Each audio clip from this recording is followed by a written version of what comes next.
Tatiana Mitrova is a research fellow at the Center on Global Energy Policy at Columbia University. She joins me now from Cyprus. Tatiana, wonderful to have you on this day. I want to start with the actual price cap. So $60 a barrel. Help me understand how that compares to what Russia is currently receiving for its oil and what its break even is. I'm not sure if you heard a reporter there, a correspondent there, who said that some suggestions are break even is about $30 per barrel. What more can you tell us about that?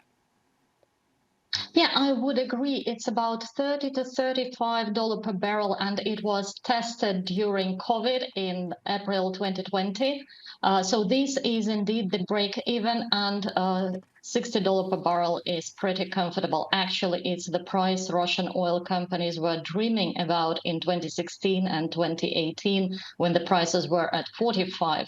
So 60 is really quite comfortable, and even if the mechanism is working properly, which is not actually clear, then we might not see the real results of oil embargo and oil price cap regulation until mid-2023.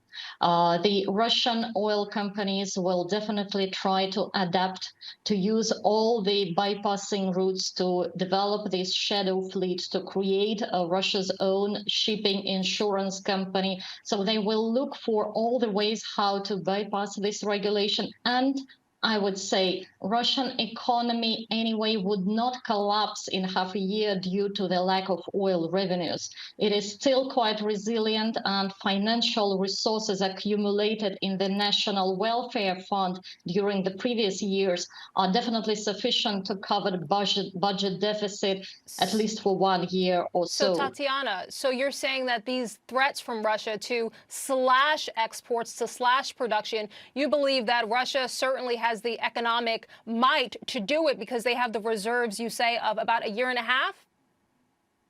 Yes, something like that. It is definitely unpleasant. It will threaten the oil industry revenues, the companies, but actually they also have quite good balance sheets given the very high prices in the beginning of this year. So then, how significant of an impact do you think these measures that were just unveiled will actually have to Russia? I mean, some have said, as we said, Ukrainian President Zelensky said that it is weak. Others have said it will have a real but more modest impact. What do you think? Well, sanctions are never designed to have an immediate effect, and therefore I wouldn't expect any significant hit for the Russian economy in the coming months. But in the longer term, these restrictions, they will definitely undermine Russia's ability to generate revenues via oil sector. And then, look, once this mechanism is introduced, the price cap level, it will be reviewed every second month. And so it can be slowly lowered. Once all the routes, all the reporting system is organized, it will be much more easy to monitor the flows and actually to restrict them if needed. Tatiana, which nations stand to benefit from these type of measures? I mean, do we see more purchases from nations like China and India, Turkey perhaps? I mean, which nations do you think stand to actually benefit from this?